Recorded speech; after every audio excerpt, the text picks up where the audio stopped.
Ok.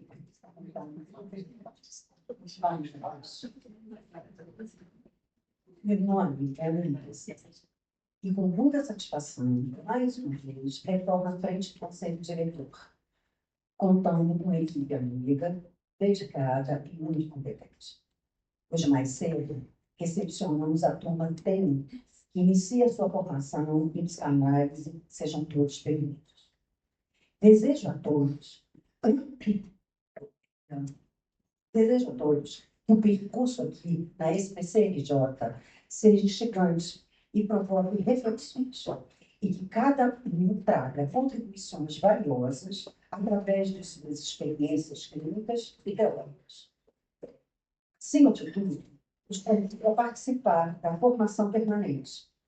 Momento esse de integração e confraternização com os demais membros da nossa sociedade. Este ano, trabalharemos no tema a escuta psicanalítica e as fronteiras do existir. Sob diversos âmbitos e contribuições, destacando os encontros científicos e nossas jornadas. A SPC tem como objetivo oferecer um olhar e escuta atenta para com os demais colegas que se propõem a dar início a essa instigante caminhada. Nela, o futuro psicanalista vai mergulhar em conceitos diferenciados, permitindo-se, dessa forma, abertura para receber não apenas o que é falado, mas também o que é silenciado. Com esse olhar inovador, o dito poderá ser percebido por novos ângulos, tendo como desdobramento ganhar novo sentido.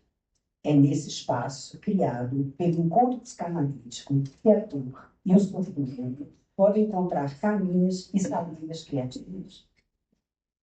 Podemos destacar a sublimação como um dos mecanismos de defesa mais sofisticados, pois permite novos direcionamentos para atividades produtivas e socialmente valorizáveis.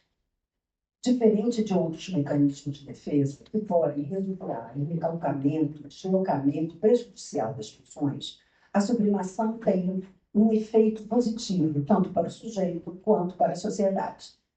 Freud acreditava que a sublimação desempenhava um papel essencial no desenvolvimento da cultura e da civilização, pois permitia a energia psíquica fosse direcionada para o progresso intelectual, artístico e tecnológico. Além disso, essa transformação dos impulsos em ações construtivas pode trazer satisfação pessoal, já que permite ao indivíduo expressar aspectos profundos do seu psique de maneira que não acarrete conflito com as normas sociais. Para dar continuidade a essa temática, teremos Isabel Haddad, psicanalista, colaboradora, professora da Escola de Psicanálise Ato Minas e professora da PUC Minas. Eu e o grupo de colegas da SBC tivemos o privilégio de ouvi-la recentemente no Congresso em Rio Grande do Norte. Passo a palavra para a Cristiane Camerino para dar continuidade ao nosso.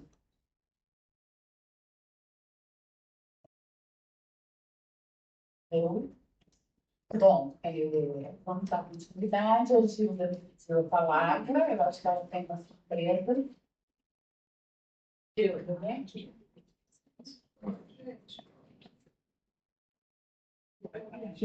Aqui 5 minutos, eu vou dar inaugural para a questão da homenagem do que diz Paulo Figueiredo, porque isso tudo começou exatamente na jornada, né, de outubro do ano passado, que o Paulo deu um show, uma coisa espetacular, e na hora que eu fui fazer a apreciação da jornada, eu disse, não, eu não vou falar da jornada, eu vou falar do Paulo. Nós vivemos muito a ele. Dias atrás, eu conversando com ele pelo telefone, ele me mostrou que eu tinha escrito e estava no computador dele, em cima da mesa. Então, eu resolvi transformar num diploma.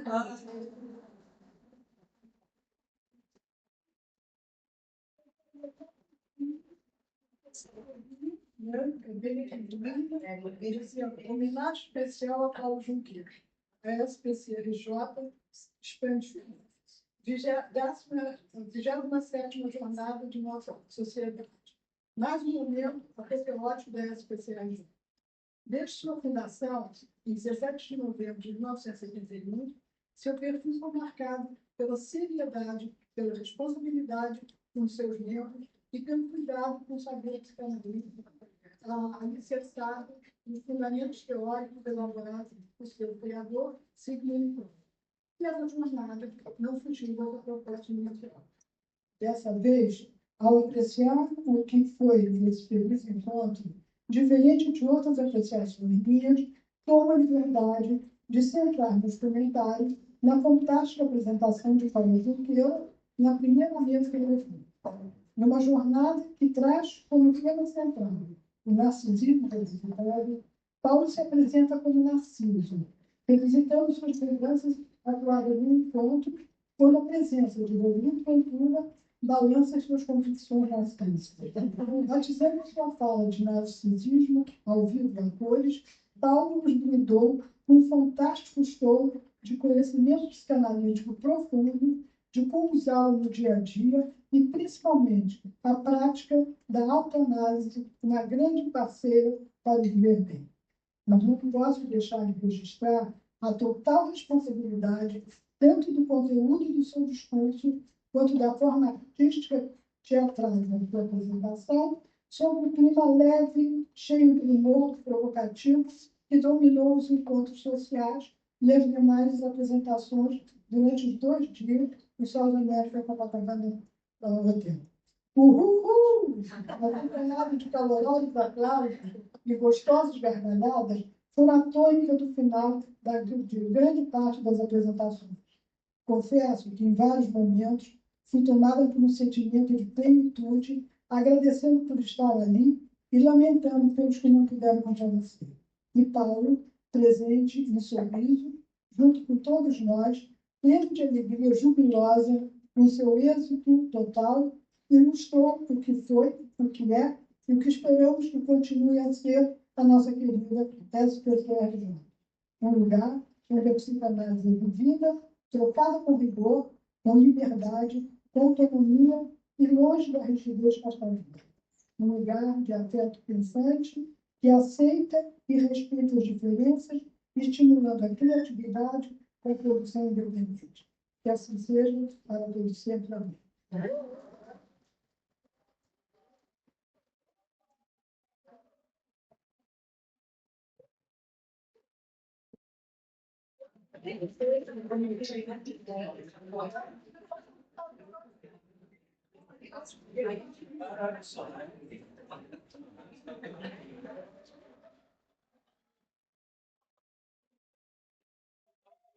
Eu não sabia o que era. Obrigado. Para quem não conhece, né, o pessoal da Turma Nova, o Rio é uma das fundadoras da SPCRJ. Eu não sou fundador, eu sou da Disciplina.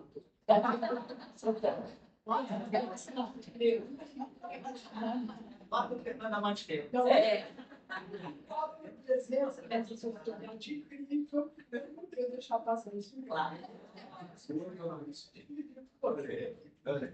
Bom, dando continuidade à fala da Ana, reafirmo a importância de ter Isabel conosco e agradecer em nome da SPCRJ por ter aceito nosso convite. Depois de ouvi-la em BH, a gente conheceu a Isabel em Belo Horizonte, numa jornada da Sociedade do Circo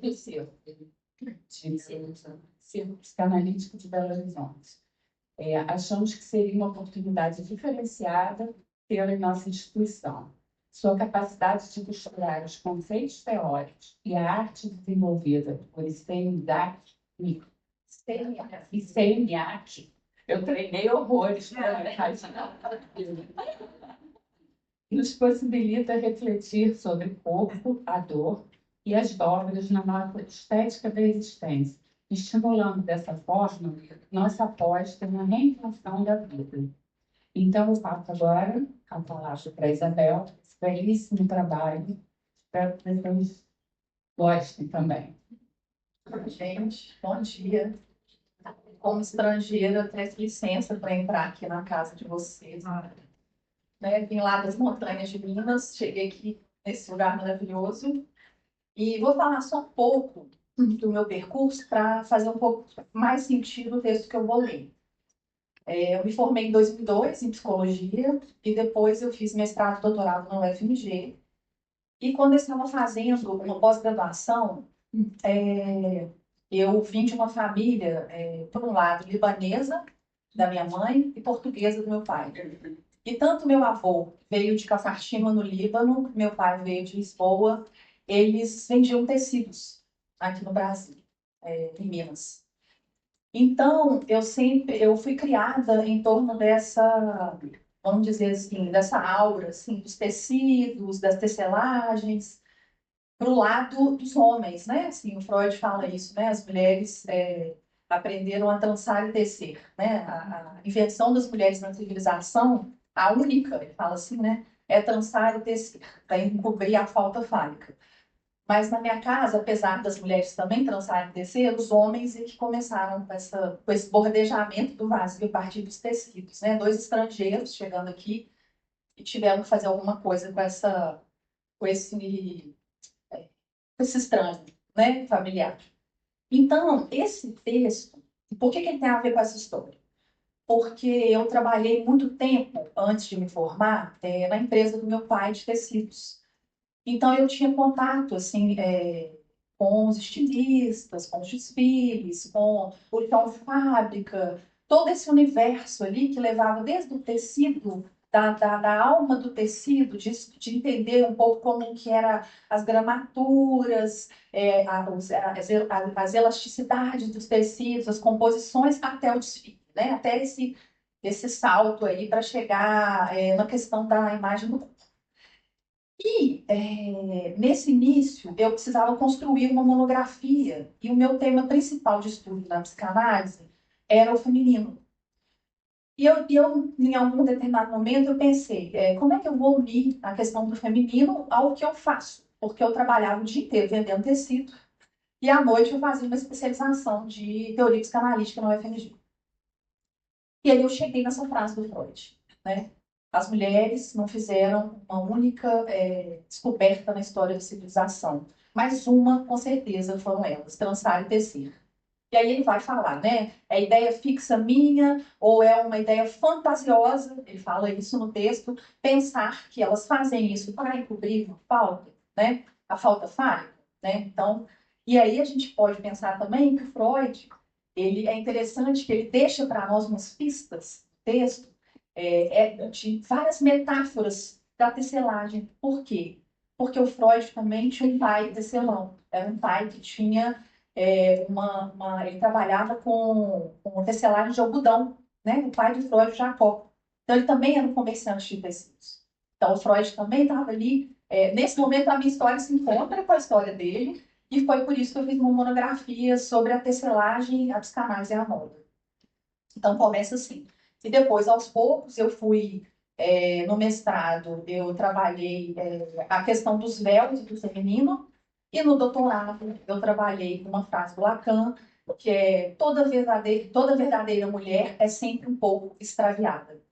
Eu peguei essa frase para tentar entender um pouco o que era esse universo não todo do gozo feminino, e eu trabalhei 10 figuras de mulheres pacientes do Freud e algumas figuras mitológicas que o Lacan aborda, né? A Antígona, que vai e a Medeia. A Antígona, eu vou falar um pouco dela aqui no texto, vou citar um pouco o comentário do Lacan no Seminário 7.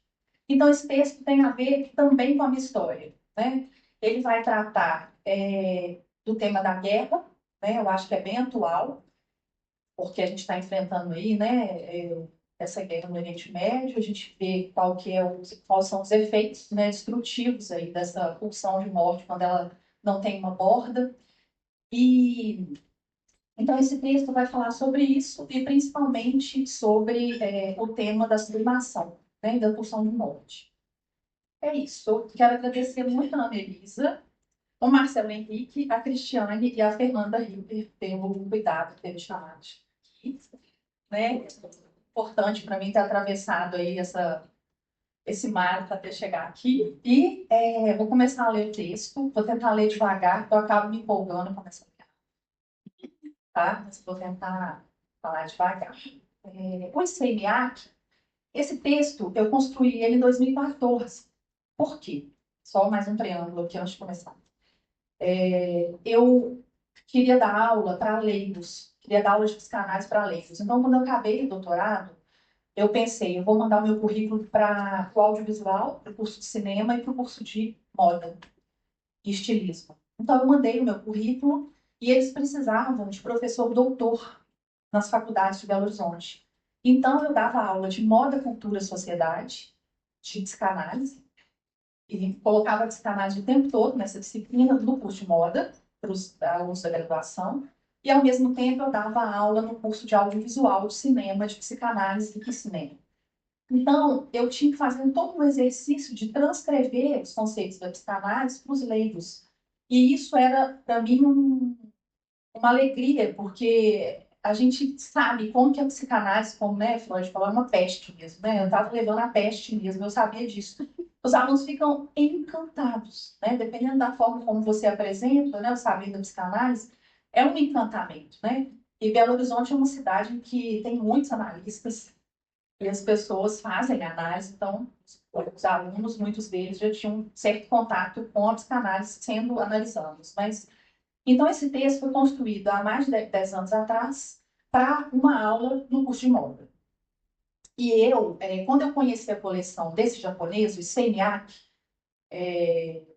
talvez vocês lembrem, porque depois essa coleção virou alguma, por exemplo, perfume, não sei se vocês lembram, é um perfume curto, que é uma tulipa vermelha, então, né, tem isso. Então, o Seimiaki, eu tive contato com ele, e um pouco com a história. Isso que eu vou descrever aqui, o ICMEAC, ele não deu muitas entrevistas, eu procurei um pouco isso, para ver se ele falava alguma coisa sobre a história dele, e o que eu encontrei é que ele não gostava de falar sobre a história. Talvez ele falasse lá para o analista dele, mas ele não gostava de falar dessa época, então vou descrever aqui para vocês no texto a história dele, mas isso é uma interpretação minha, tá? Não é algo que eu tirei de falas dele ou de nenhum texto. Então, é uma criação dessa psicanalista aqui para vocês. Então, vamos lá. Apenas 3 cascas, lascas de tempo, a pele arrancada de uma árvore.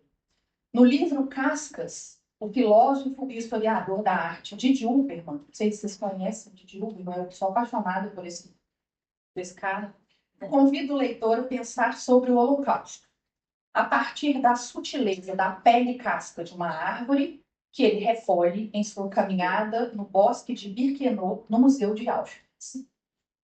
Ele está caminhando no museu, fazendo uma visita, né? Ele é judeu, e ali, bordejando ali esse encontro com o real, né, da própria história, ele pega 3 cascas de uma árvore e recolhe esses vestígios ali, esses restos, e leva com ele.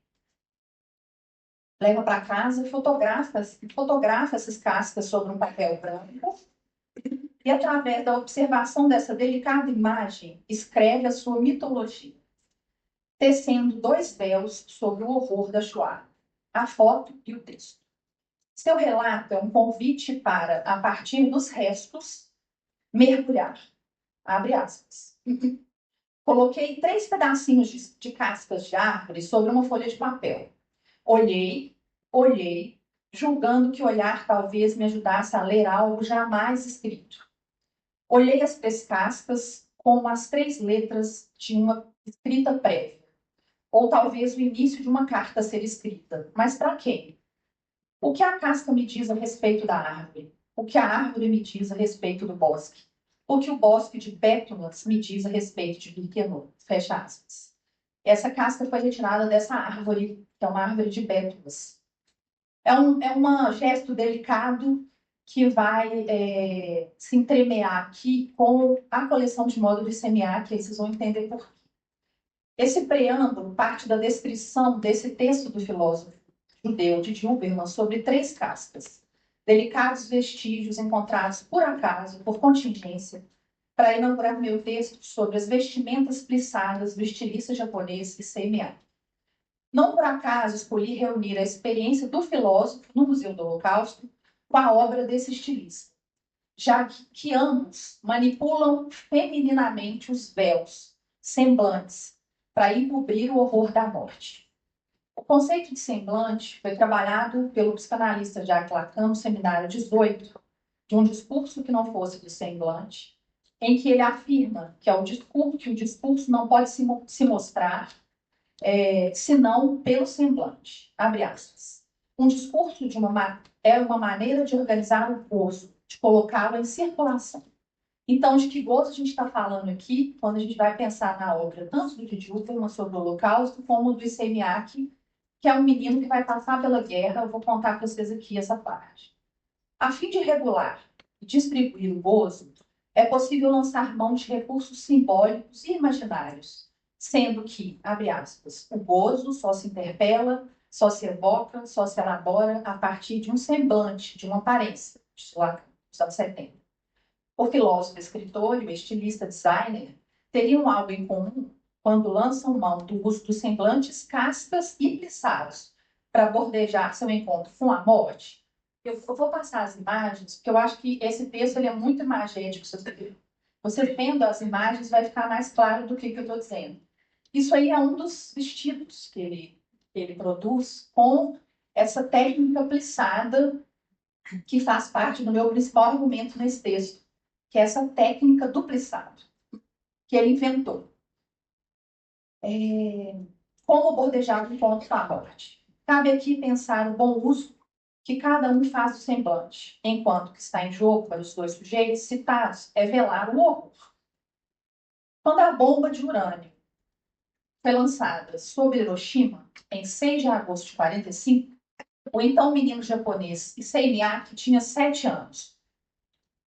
Os Estados Unidos bombardearam Hiroshima e Nagasaki já nos últimos tempos da Segunda Guerra Mundial, e acontecia o primeiro episódio na história em que as armas nucleares foram usadas contra civis. Nesse caso também, a gente pode pensar que o Freud também passou pelas 2 guerras, né? Então, ele também, a gente pode pensar nele aqui também.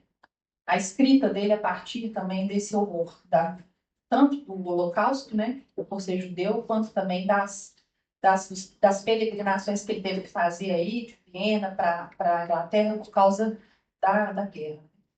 Acontecia o primeiro episódio na história em que armas nucleares foram usadas contra civis. Dentro dos primeiros meses após os ataques atômicos, os efeitos agudos das armas mataram 200.000 pessoas. Cerca de metade das mortes ocorreu já no primeiro dia. Durante os meses seguintes, as mortes aconteceram por queimaduras e envenenamento radioativo. Aí tem uma imagem de uma mãe com um bebê com as costas mostrando o que a radiação é capaz de fazer na pele. Isso é muito importante também para o nosso texto aqui. Sabe-se que um dos principais efeitos da radiação da bomba sobre o corpo é a deteriorização da pele. O contato com partículas radioativas produz a descamação da mesma, uma vez que as células não resistem ao calor emitido pela fissura do átomo. Foi nesse contexto trágico que a infância do menino Issei Miyake aconteceu. Sabe-se que tempos depois das explosões, ele perdeu a mãe, vítima dos efeitos da radioatividade, e se machucou numa das pernas. Então, ele não só vive, como ele tem os efeitos aí dessa violência no próprio corpo. Foi a partir desse cenário devastador que muitos japoneses precisaram reconstruir suas histórias, refazendo a crença de que os homens eram capazes de erguer novamente seus feitos civilizatórios sobre a destruição absoluta que eles mesmos haviam causado. Pouco antes da eclosão da guerra, em 1932, o Freud endereça uma carta ao Albert Einstein. O texto se chama Por que a Guerra? Onde ele responde o seguinte para Einstein: tudo que estimula o crescimento da civilização trabalha simultaneamente contra a guerra. A obra do estilista Issei Miyake é um exemplo de como o trabalho sublimatório produz uma espécie de velamento sobre o aniquilamento do corpo e da vida pela guerra, assim como o texto de Didi Huberman, também é uma espécie de diário íntimo sobre a experiência do Holocausto. Ele escreve assim: meu trabalho é movido, seja por desvio ou razão, direta por uma ancoragem autobiográfica. Em sua coleção, do ICMA, agora intitulada Plissados, por favor, ele apresenta roupas feitas a partir de uma forma muito especial de plissar os tecidos. O segredo da máquina e da técnica criada por ele para enrugar os tecidos a altas temperaturas, e aqui vocês já estão tendo um vislumbre do que ele fez, se mantém em absoluto sigilo. Se manteve em absoluto sigilo até o ano de 2006. E isso que ele faz, esse gesto de entender como plissar o tecido, diz muito sobre o trabalho de luto. As coleções internacionais de moda do estilista são um exemplo de como o bom uso do semblante tece um anteparo, a fim de modular o traumático encontro do corpo com o pior. A obscenidade com que as pulsões destrutivas aparecem no cenário da guerra, os destroços deixados por uma batalha perdida pela humanidade, surgem em contraste com a sensível coleção de roupas confeccionada pelas mãos desse japonês que dá a ver ao espectador o campo do seu desejo, sobreviver ao real de milhares de corpos esfacelados. O que o artista faz é recobrir com tecido, dobradura, prega, algo desse corpo real, erguendo diáfanos véus que bordejam a devastação de corpos derretidos, enrugados e viscerados pela morte. A força da beleza de suas roupas resulta em uma prática da habilidade de Miyake para transformar o amálgama disforme do tecido pele do passado em uma forma majestosa, drapeada, como fazia no mármore tecido o escultor da Santa Teresa de Ávila, que está lá na capa do Seminário 20. O Jean Lourenço Bernini, no Seminário 20 do Lacan, que chega a sugerir que o infinito dos drapeados, onde a santa mergulha o seu corpo, deixa ver o gozo feminino não drenado pelo falo. Então, eu falei aqui do Bernini porque ele também faz no mármore esses drapeados de forma tão real que parece que você pode tocar, né? Assim, que não está na pedra fria, mas que tem toda aquela pulsão ali, principalmente nessa imagem da Santa Teresa, né? O êxtase de Santa Teresa, que chama a obra. É possível pensar na criação do estilista para compreender o desejo inconsciente que permanece no subterrâneo da sua obra, ou por debaixo desses panos meticulosamente tecidos pela technique, como diz o Freud, pela tecelagem, que Freud reconhece como uma estratégia muito feminina de encobrir a falta. Segundo o psicanalista, as mulheres podem ter inventado, trançar e tecer para velar a falta. Nesse caso, o fazer do artista se apresenta como feminino, pois bordeja essa ausência sem tamponá-la. Em que sentido o artista inconscientemente devolve um saber fazer a partir dos semblantes, que são as roupas, a moda, os corpos ornamentados com suas sofisticadas coleções. Da moda à roupa, da roupa ao fio, do fio ao vazio. Em relação ao nada, à falta, a pergunta de Jacques Miller, esse psicanalista francês, no texto Mulheres e Semblantes nos interessa. Abre aspas. A que chamamos de semblante? Ao que tem a função de velar o nada. Por isso o véu é o primeiro semblante. Como testemunham a história e a antropologia, uma preocupação constante da humanidade em velar, cobrir as mulheres e a morte. De certo modo, é possível dizer que as mulheres são cobertas porque a mulher não pode ser descoberta. O que o menino pretende cobrir ou velar com o seu fordar tecelão? A guerra, o desaparecimento da mãe, o horror da morte. É interessante lembrar também daquela cena do fordar, né? Do neto do Freud do berço. A tecelagem é uma metáfora do que se pode fazer quando não há quase nada a ser feito. Manipular a ausência. O jogo do fordar, do estilista tecelão, demonstra claramente que no acesso ao simbólico houve uma travessia da posição passiva e alienada, ou seja, ao controle simbólico do objeto perdido. possibilitando a constatação da ausência e da falta da mãe, que morre na guerra.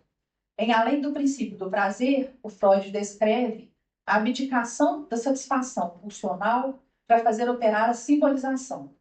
Só a posteriori, a criança pode encenar simbolicamente a presença na ausência.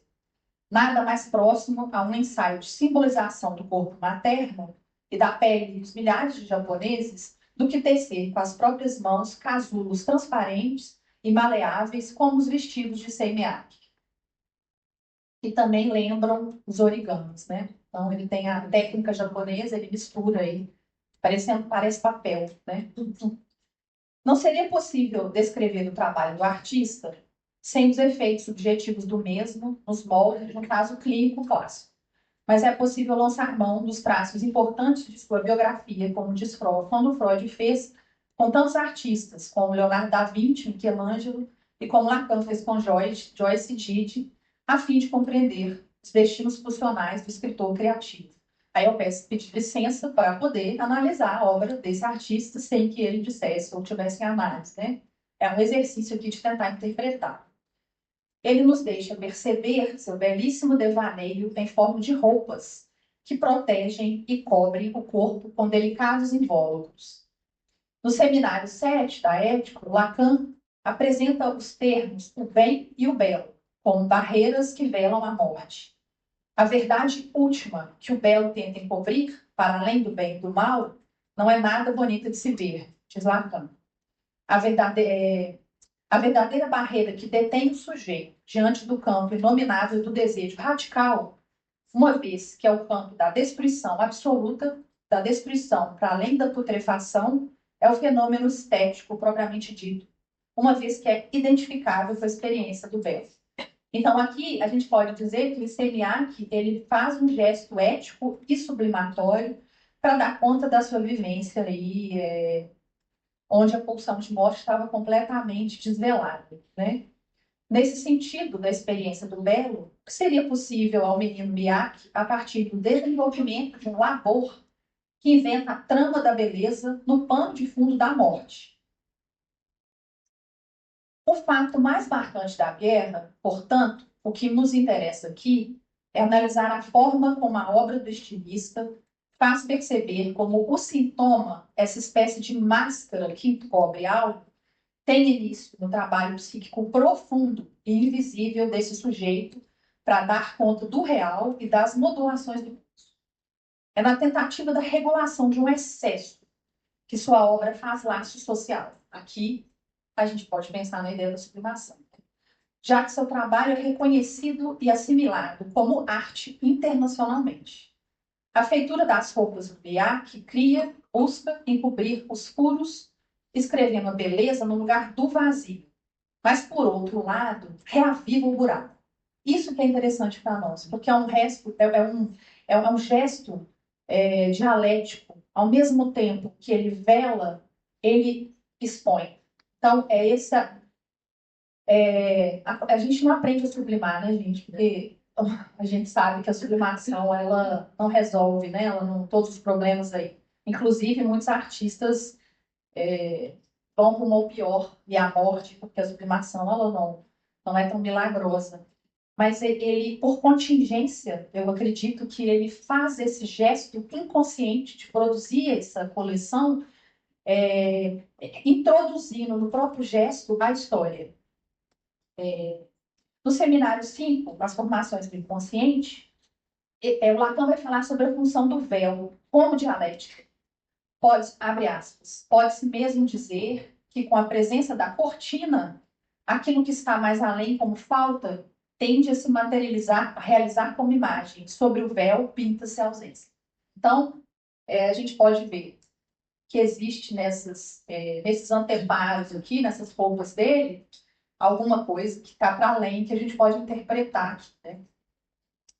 Ainda sobre o tema do véu e sua relação com o belo, Lacan vai falar no seminário da Ética a relação do belo com o campo da destruição, ao citar o destino da heroína trágica de Sófocles, a Antígona. Essa figura da Antígona, para mim, ela é muito importante. Um dos capítulos da minha tese foi sobre a Antígona.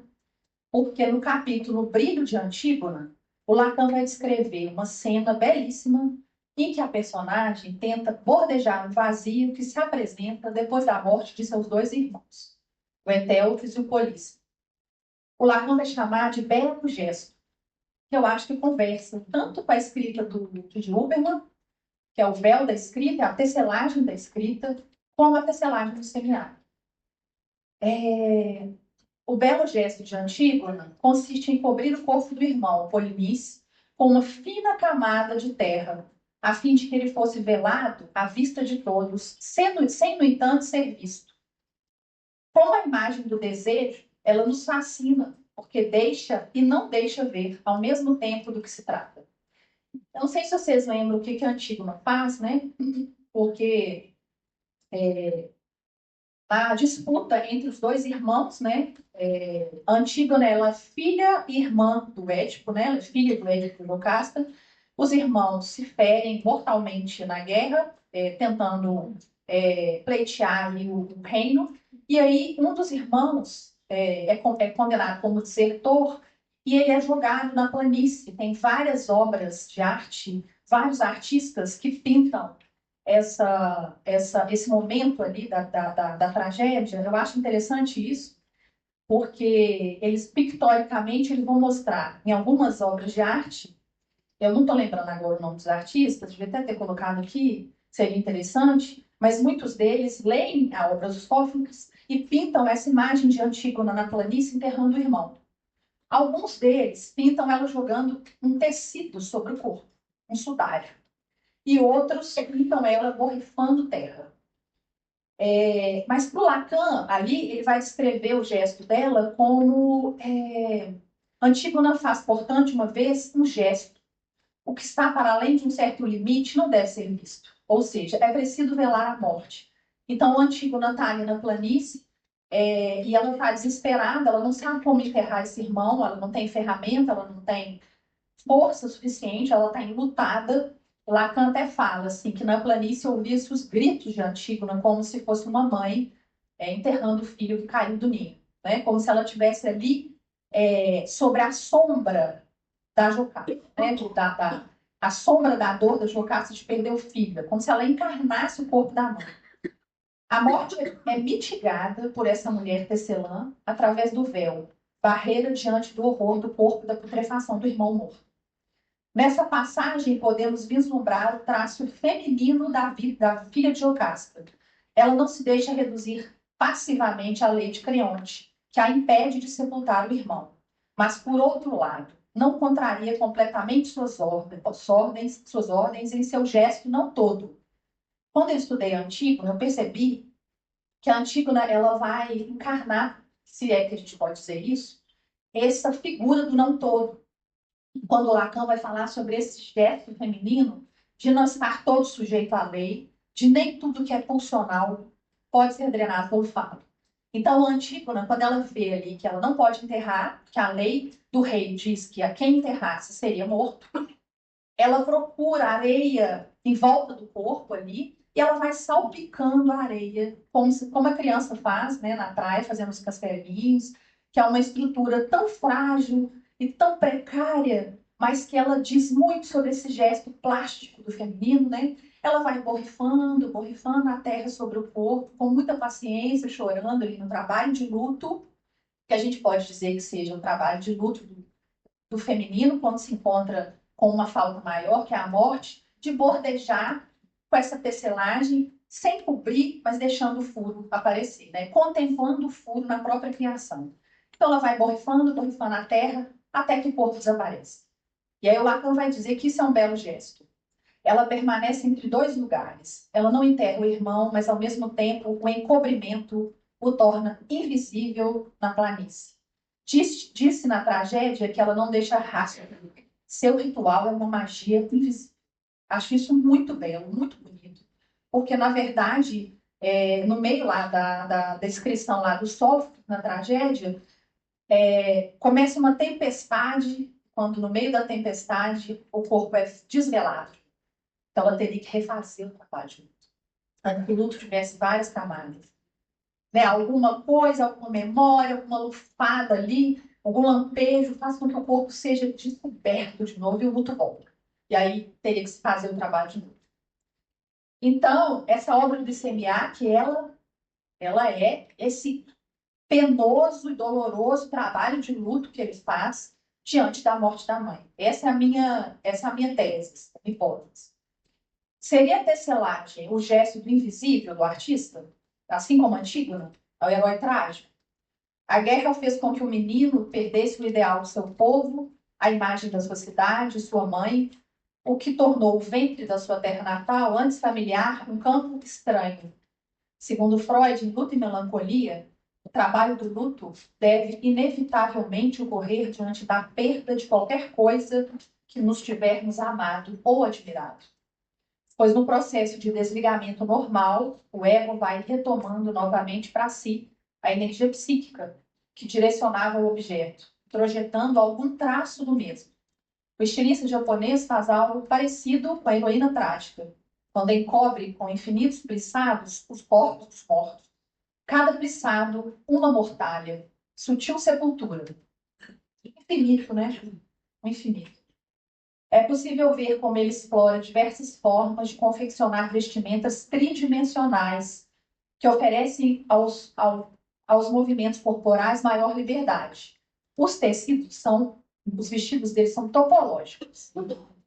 Quem observa suas peças com atenção percebe seu anseio de redefinir o amálgama entre corpo e roupa. As peças da coleção, intituladas não por acaso, isso também me chamou muita atenção. Ele intitula as peças como plissados, por favor! Exclamação. Esse é o nome da coleção. Então aí eu vi mais do que o significante, né? Plissados, por favor!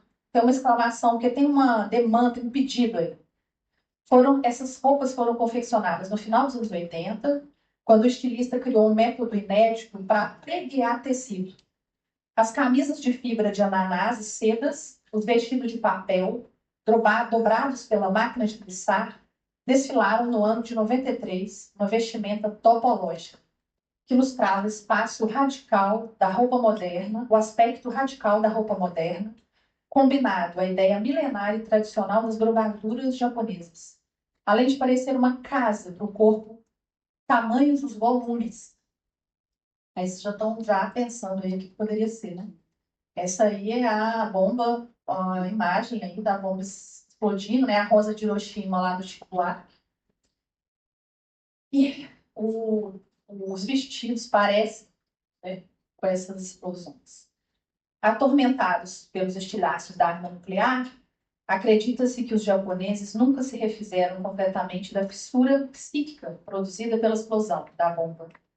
Os vestíveis topológicos de Miyake projetam no espaço entre pele e o mundo uma verdadeira explosão do tecido sobre o corpo.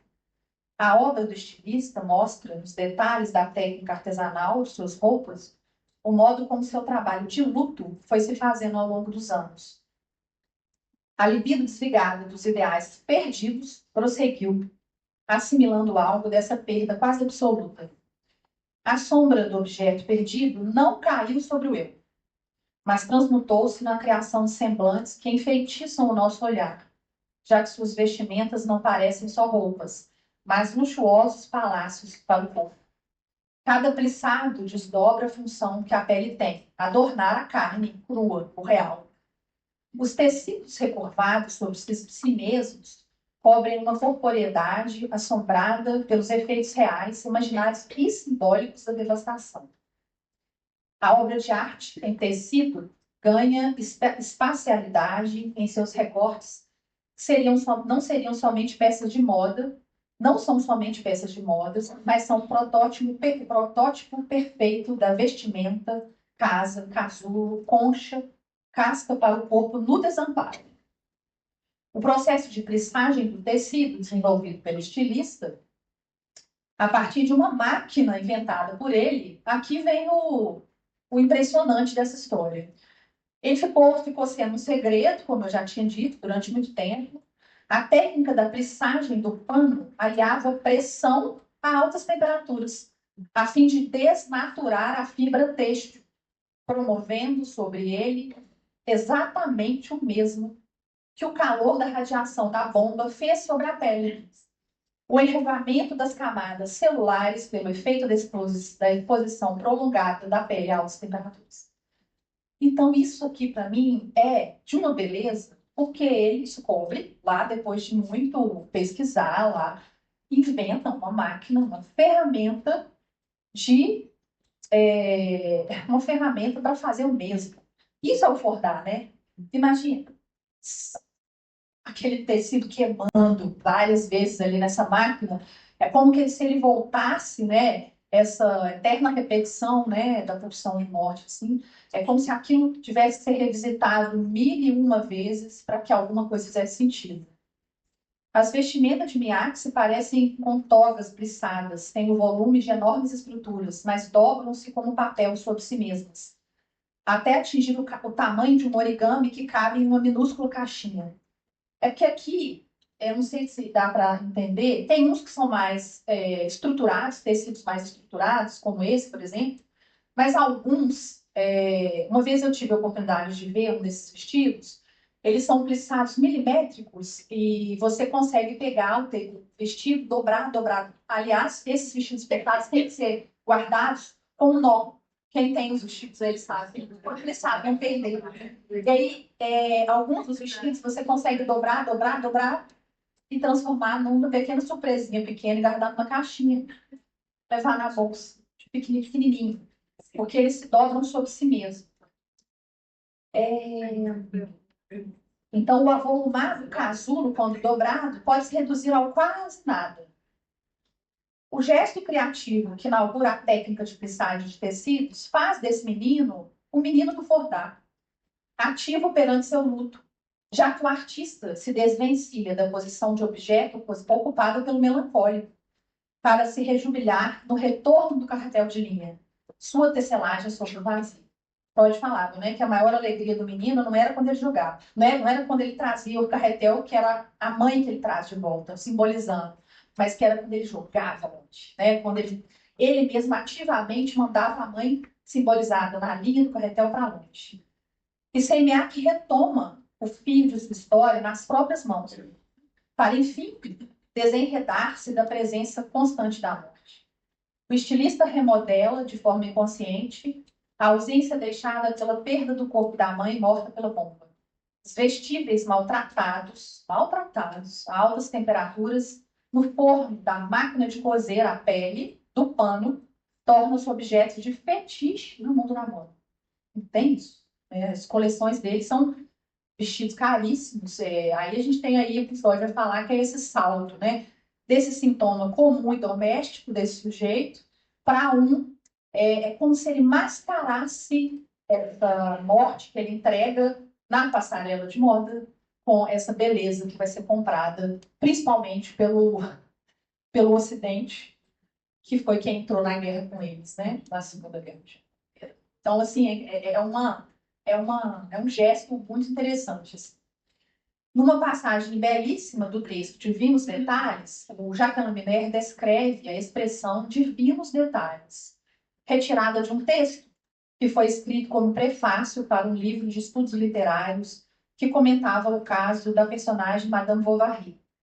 O detalhe não possui lá uma boa reputação. A frase que conhecemos bem nos adverte. Podemos nos perder nos detalhes, mas os detalhes fazem toda a diferença. Eles são, de certa forma, difamados, como a mulher também o é.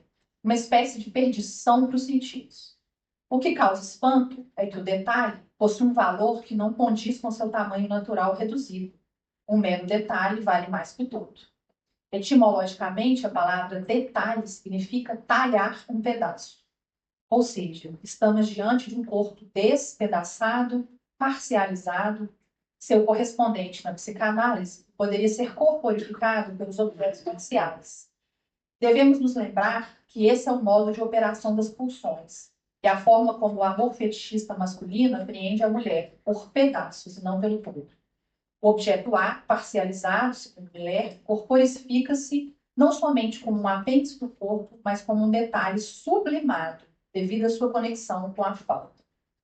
O detalhe, o corte de uma parte do todo, e o corpo que se faz em pedaços, não remete à castração, ao texto do filósofo de Huber sobre o Holocausto, sobretudo ao trabalho do estilista. A colheita das cascas, que eu li para vocês no início, e a feitura das pregas são cortes feitos sobre o todo. Os plissados são essa espécie de divinos detalhes, traço do estilo de todas as suas coleções. Se tem um estilo, se ali decanta-se uma letra desse artista, são os plissados.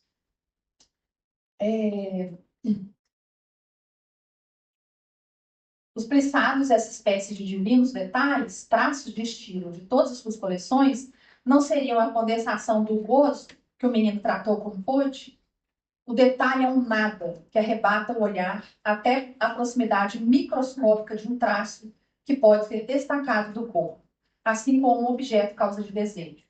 Não é exatamente dessa imagem que estamos diante? O corpo resgatado de sua degradação mortificante na guerra pela beleza dos plissados?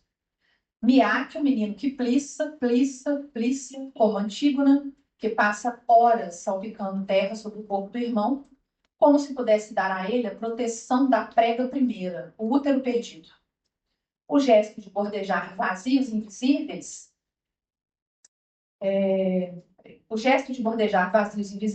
convidam ao devaneio, deixar que o olhar se perca na superfície, nas frestas dos ínfimos abismos da tecelagem. O que poderia ter se tornado sua mortalha, o véu tecido por Penélope da Laerte, renasce na maneira de uma reconfortante vestimenta, na qual o corpo faz morada. Justamente no ponto em que toda e qualquer ficção é irrevogavelmente um semblante, ele faz valer o lugar do imaginário do seio ou do útero, que falta. Estou acabando. A primeira casa se transmuta em roupa. E, sobretudo, eleva sua obra a um lugar ainda mais sublime. Elevar o objeto à dignidade da coisa, que é o que ela vai dizer. Porque conduz a simples modelagem do tecido a um objeto estético, que emoldura a caducidade do corpo. No texto belíssimo e poético do Freud sobre a transitoriedade,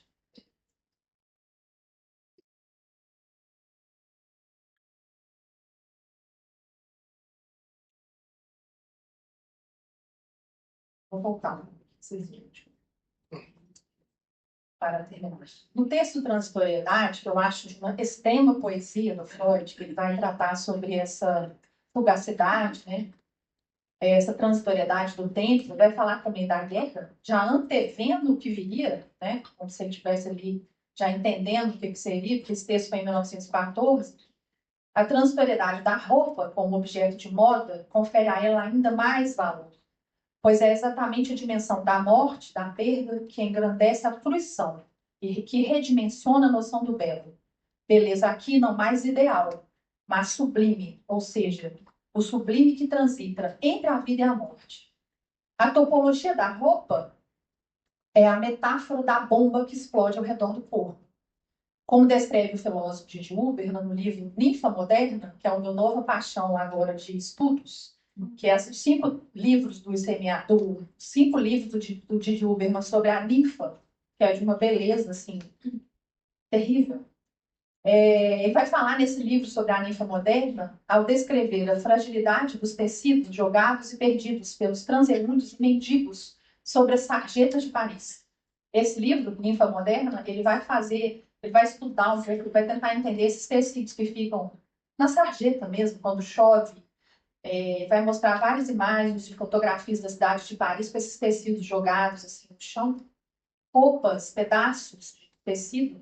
Ele vai dizer assim: a orgia deixa sobras visíveis aos humanos, um amontoado de coisas. Este resto central, este belo pano amarrotado, é um dos vestígios do ser humano, perturbador pelo destino que infringe ao antropomorfismo.